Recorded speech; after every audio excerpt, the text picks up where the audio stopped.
किंवा प्रचारामध्ये?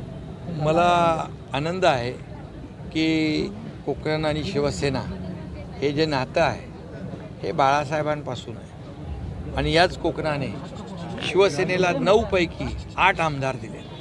त्यामुळे कोकण हा शिवसेनेचा बालेकिल्ला आहे आणि शिवसेना आणि कोकण हे कधी वेगळं होऊ शकत नाही. या सावंतवाडीमध्ये दीपक केसरकर साहेबांनी जे काम केलेलं आहे त्यांचं काम बोलतं आहे आणि म्हणून त्यांना 4 वेळा या मतदारसंघातून निवडून दिलेलं आहे आणि म्हणून आज जेवढ्या सभा झाल्या त्या ठिकाणी उत्स्फूर्त असा प्रतिसाद ज्या लाडक्या बहिणींचा प्रचंड होता, लाडक्या भावांचा होता, त्याने निश्चय केलेला आहे की यावेळेस शिवसेनेलाच निवडून द्यायचं. कारण शिवसेना विकास करते, शिवसेना दिलेला शब्द पाळते, शिवसेना मूलभूत सोयीसुविधा ज्या आहेत त्या शहराला आकार देण्याचं काम, त्या शहराची प्रगती करण्याचं काम, शहराचा विकास करण्याचं काम शिवसेना करते हा विश्वास आहे आणि त्यामुळे प्रचंड असा मोठा प्रतिसाद लोकांचा शिवसेनेला मिळतो आहे. शिंदेसाहेब, स्थानिक स्वराज्य संस्थांच्या निवडणुकीत सिंधुदुर्गात शिवसेना विरुद्ध भाजप असा सामना असताना स्थानिक तुमच्या नेत्यांकडून, आमदारांकडून असा थेट आरोप होते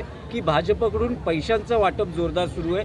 निलेश राणेंनी एक स्टिंग ऑपरेशनही उघडकीस आणलं आणि त्याबद्दल त्यांच्या विरोधात गुन्हाही दाखल झालेला आहे. ते झालं ना, आता ते झालं, त्याची चर्चाही झाली, मीडियामध्ये ऐकलंही आणि मतदान जे आहे हे निर्भय वातावरणामध्ये, फेअर अँड फ्री वातावरणामध्ये झालं पाहिजे आणि म्हणून